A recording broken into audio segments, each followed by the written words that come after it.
Okay, so today we are going to start an introduction to Chapter 6. Chapter 6 is an application of integrals. And Chapter 6 is a fairly quick chapter. However, for those of you that decide to continue on into some type of math field, there is an entire course designed around just what we're going to do in Chapter 6. It's called differential equations. We've dabbled a little bit into differential equations. We're going to go a little bit more in depth in this chapter. Okay, I like them. I think they're interesting and fun. You might not. However, I will say that on one of these upcoming days, we'll have some real-world examples of how differential equations can be applied. I'm sure you've heard of growth and decay, yes? Radioactive decay, exponential growth, the spread of zombies, that kind of stuff, the spread of disease. We're going to talk about the math associated with those concepts. But today we're going to start slow. So I have this nice pretty equation on the board. And it says that there's some function. I took the derivative of that function and I got x. Everybody with me? So in your vast stores of calculus knowledge, you would all be able to tell me what that original function was, right? That original function is, thank you, 1/2 x squared. So y would be equal to 1/2 x squared. How do we know that's true? Well, this is very simplistic review, but deal with it in a second. Okay. That's what an integral does. It tells you the derivative, or the function that when you take the derivative of it equals that derivative. So we talk about that dy dx thing. And if you'll recall way back when I gave you that little history lesson, we talked about Newton versus Leibniz and how one of them used y prime and the other one used dy dx. We're going to stay with dy dx. There's a reason for it, which you'll see in the future. However, I made a mistake. What is my mistake? That you should have all caught me on. Plus c. Why? WHY, not the letter Y. It would be a constant and it would still be the same. Good. Way back when I introduced integrals, I talked about the idea of a family of solutions. So there are actually an infinite number of possibilities for this function. C can be any constant. Just a review, what's C plus C? C times C? C squared. C minus C. Okay, good. So we're all on the same page. Good. A family of parabolas. And we could graph all those parabolas and it would make an absolute mess because there's an infinite number of them. In fact, there's an infinite number of them in just a small space on the graph. Okay? So what we're going to do is something called a slope field. We're going to come up with a way to graph some of those infinite numbers of curves. Okay? So depending on how C changes, well, how would we find out what C is? You'd need to know more information, right? So you think about this. I've got a graph of something like, let's suppose C is 0. I would get something like this. Okay, there's one possibility. What if C wasn't 0? Well, what if C is 2? What's that do to the graph? Moves it up 2. And if C was -5, I hope you're all seeing the pattern by now, and go like that. Okay? That looks kind of cool. Anyways, infinite number of parabolas stacked up on top of each other. And I didn't do a very good job of drawing it. Even though that looks really cool, I didn't do a very good job because they should be the same shape. Okay. So if this, let's talk about the blue one in particular. Let's talk about when C equals 0. If C equals 0, we get that blue parabola. What does this represent? And don't tell me the derivative. We know it's the derivative. This is going way back. I'm so afraid. Does anybody drink out of a Yeti? It keeps the stuff so hot that I guarantee I'm going to burn the living juice out of my tongue. But I'm going in But anyway. it's so good when it's like cold water. I knew it. Alright, so anyway. Oh, I got a little tip of the lip too. Ooh. I'm okay. So again, let me ask the question. What does dy dx represent in relationship to this blue parabola? Alice.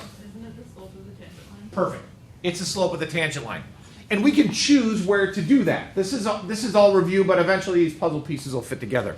So let's suppose x was, I don't know, 7. Okay, well, we come out here to 7. What do you do with 7? And then we draw the tangent line. Looks something like that. Okay, because again, this would be 7 over here. Well, what if x was 0? Well, then we get a tangent line like that.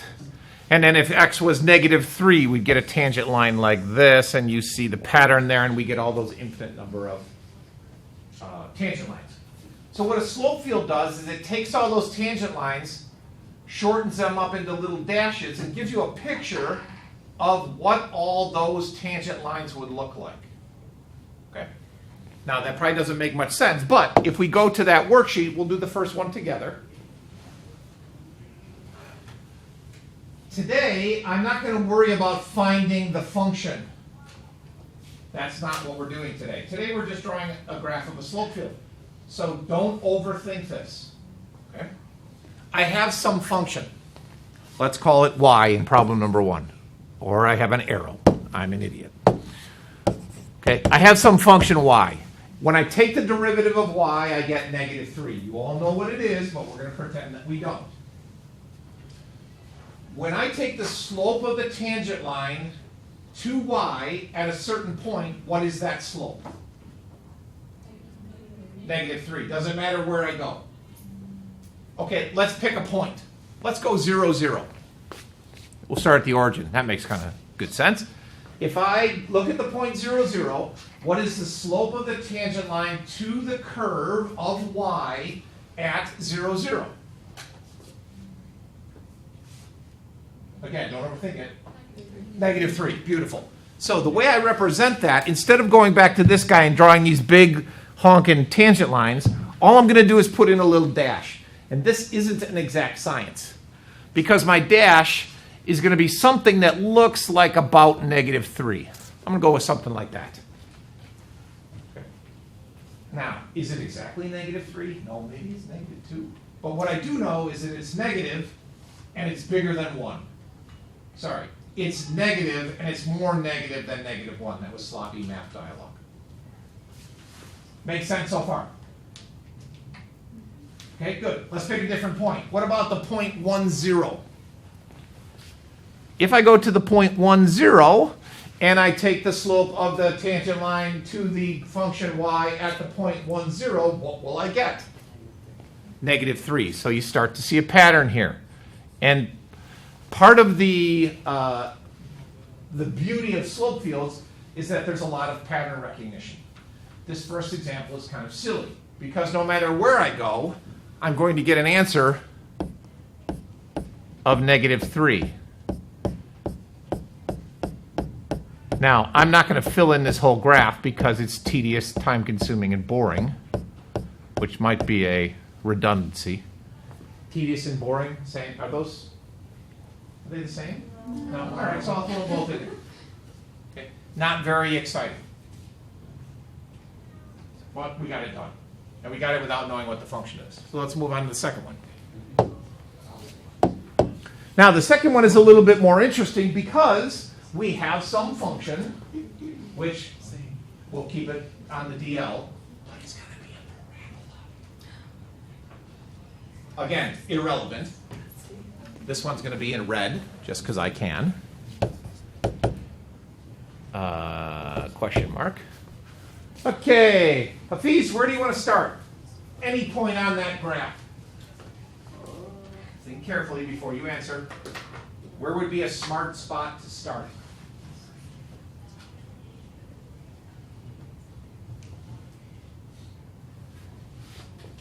Don't overthink it. Origin would be a great call. I love that. So, what is the slope of the tangent line to the graph of y at the point 0, 0? which would be Oh, it's 2. Does everybody see why it's 2? You plug and chug. At 0, 0, the x value is 2. I'm an idiot. At the point 0, 0, the x value is 0. Negative 0 plus 2 is 2.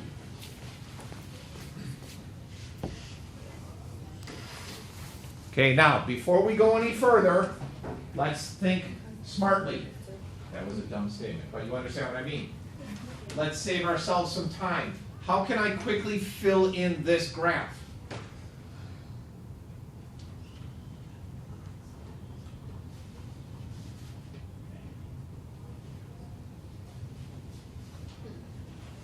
All right. At all the x equals zeros, you could put the same thing. Beautiful. 2, 2, 2, 2, 2, 2. Hot diggity. Okay. Shane, would you like to move left or right? Either answer is correct. Let's move left. To the left. We're going this way. So, do you want to stay on the x-axis, Shane, or do you want to get crazy and go up and down? Let's get wild. Say what? Let's get wild. Okay. I'm going to go negative 1, 2. Because, I mean, I know, it's a little crazy. So let's suppose, I'm going to get so tired of asking this question. What is the slope of the tangent line of the function y at the point negative 1, 2? 1. Oh, 3. Okay, now this is where things get a little ambiguous.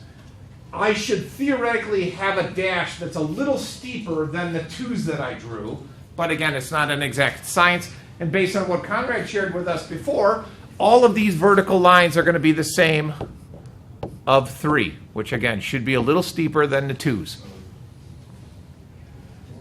Okay, we good so far? Nothing exciting's happening. Let's move to the right.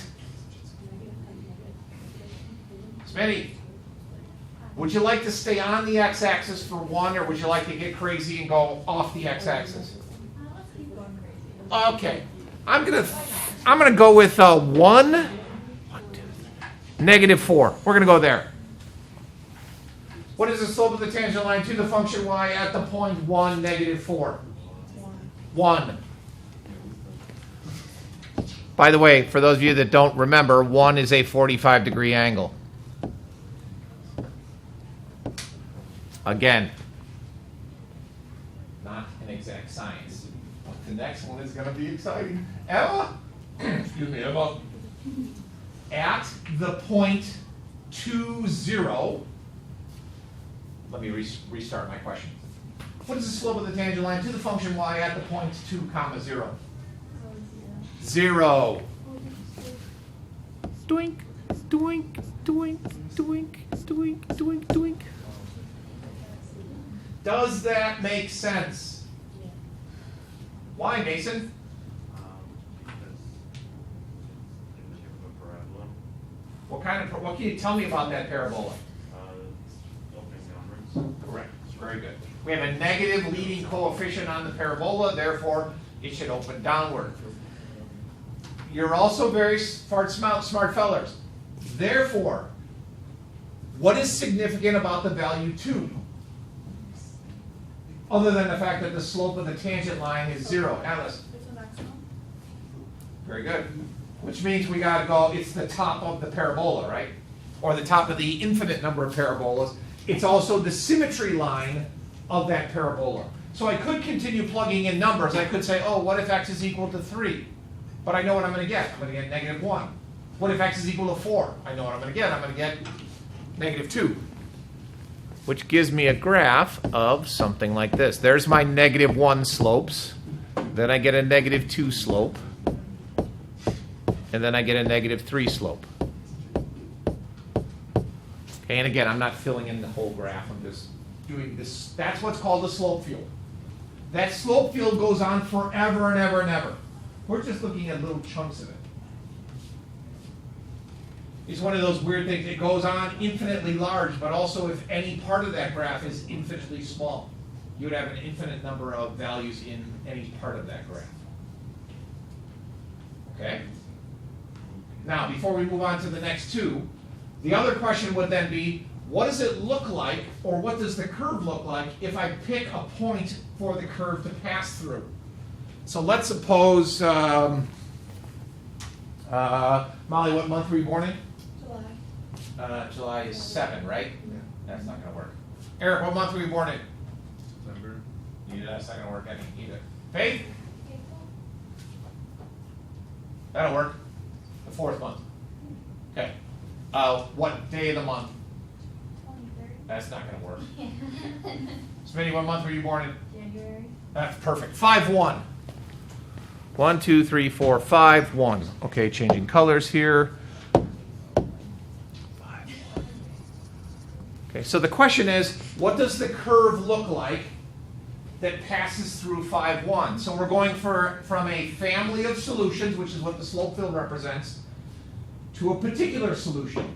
That one curve that passes through their birthday months. Again, this is not an exact science. You're going to draw kind of a curve here. Not kind of a curve. You're going to draw a curve. Try to stay with the slope lines or slope fields. And get something like that. Okay. So that green curve is the particular solution through the point 5, 1. Example number 1, ridiculous. Example 2, not bad because all the vertical values are the same. We get a parabola that's also symmetric. Questions on these first two? Questions on the concept? Hot diggity. Let's move on. Ooh.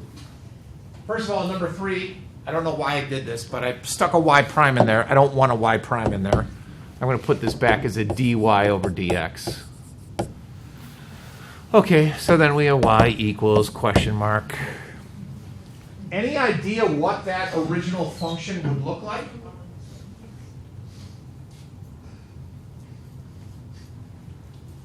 No? Okay, that's okay. I didn't expect you to. But by the time we get done with the slope field, you'll be able to tell what that original curve looks like. Because notice when in problem number 2, even if we go back to problem number 1, in problem number 1, we can see that our original curve is going to be a line with a slope of -3. Here we had a parabola. The question is, what's the function look like in 3? We'll see by the time we're done. Okay, so I just start picking points. I like to start at the origin. At the origin, what is the slope of the tangent line to the curve y at the point 0, 0? 0? Oh. 0. 0. Yeah. You sure? Yeah, because it's in the numerators. Uh-huh. But it's also It's also in the denominator. Uh-oh. Have we had this discussion before? Yeah, but Conrad, you were going to say something before we dive into that? It's negative undefined. yeah. Negative undefined, as opposed to positive undefined? It's both undefined. It's both undefined. Yeah. Okay. Would it be negative 1? Because 0 over 0 is like, All right, so let's do this again. What does 0 over 0 equal? Could be 1 because it's something over itself.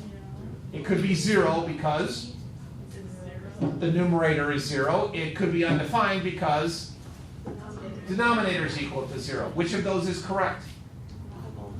All of them and none of them. For our purposes, since we're still dealing with real numbers and we haven't talked about how we solve this yet, we will, but not now.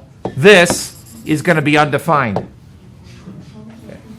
There's 2 ways to approach this. How do I show undefined on the graph? I could do this.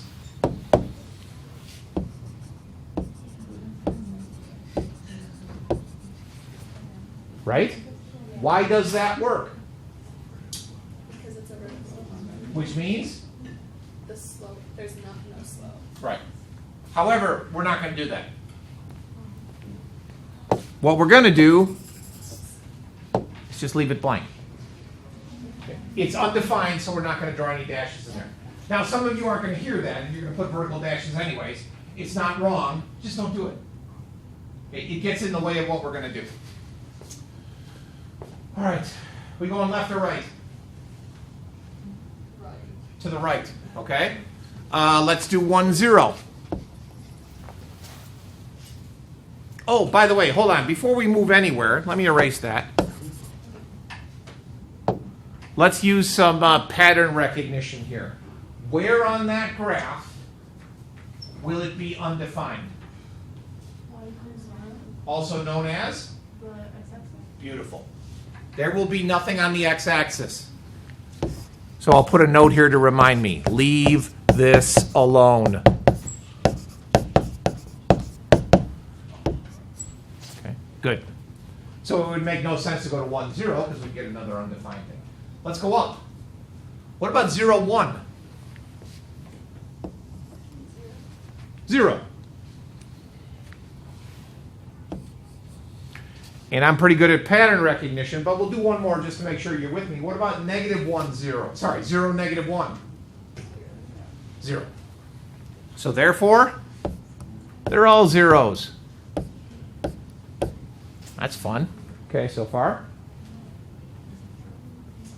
How about 1, 1? How about 1, 1? Negative 1, there we go. And I'm pretty good with numbers, so I recognize if that's 1, then this, negative 1, would also be negative 1. Because a negative over negative is positive, but there's a negative sign in front, so we get that. How about 1, negative 1? Down here. 1. Which would make this 1. Okay, we're doing great. How about 2, 2? Negative 1. How about 3, 3? 2, 2, like a ballerina wears. Huh? I'd be more of a 3, 3. Get it? Because I'm big. Never mind. Shut up, you jerks.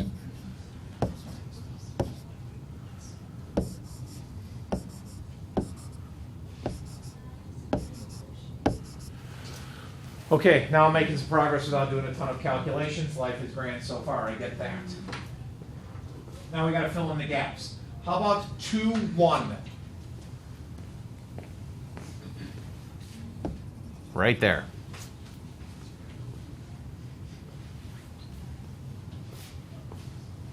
What do we get? Negative 2. So it's a little steeper there. And then that would mean that this would be a negative 2. This would be a positive 2. This would be a positive 2. Okay, almost there. What about 1, 2? 1, 2 would be negative 1/2, so it's less steep, which would make this one negative 1/2. Those would be positive. And that'll be enough to stop. And again, looking at pattern recognition and looking at the general shape, what do you think the function y would be? Or, let me rephrase that. What would be the equation of the graph that would get us this slope field? It's what?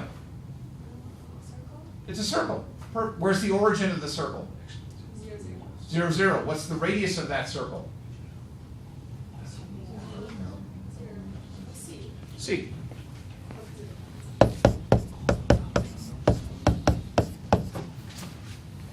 Which would actually just be C. Okay.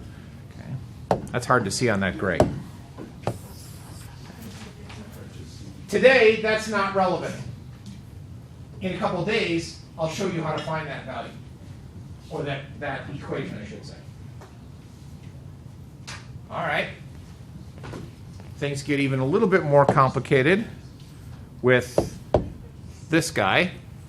Again, dy dx. 2 to the x. This one I'm not going to help you with so much. Luke, how would you cleverly approach this problem? Start at 0, 0. Excellent. So suppose x is 0. What's the slope of the tangent line? 2. Or 1. Which one is it? 1. You sure? Yes. 2 to the 0 is 1? Yes. Okay.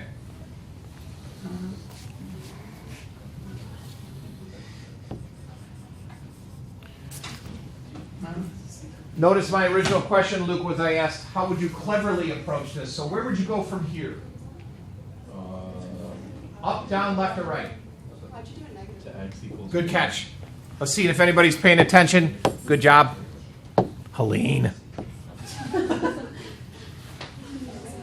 She's always here. Sometimes I'm amazed they let me teach anything, let alone calculus. All right, Luke, back to you. Where are you going? Up, down, left, or right? right. Right. Yes. Why? Because it'll get exponentially bigger, the slope will. I would go up. Why? Anybody? Why would I go up? What does this mean, Smitty? They're all gonna be the same when x is 0. There you go. So we're back to the problem like problem number 2, like this guy, where vertically they're all going to be the same value because there's no y to plug into. So these will all be 1. We'll do a couple of them here. All right, Luke, now you want to move to the right. Okay, what if x is 1? What's y? Sorry, what's y prime? 2. A little steeper. And let's do one more. What if x is 2? 4. Oh, that's really steep now. It's getting, because it's, you said it, it's exponential, right? Oh, cool.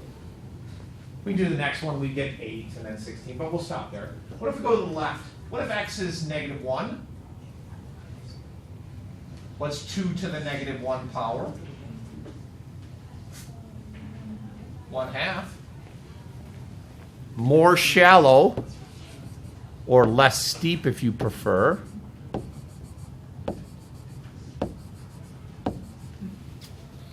And if x is negative 2, 1/4, even more shallow. I don't know how much less steep that is, but get something like that. We can do one more. 1/8 would look almost horizontal.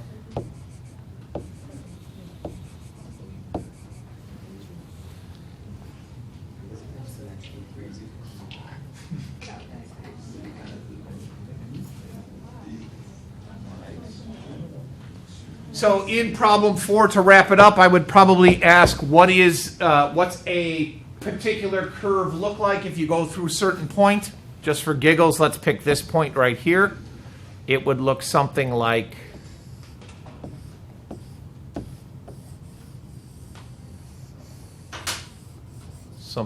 that.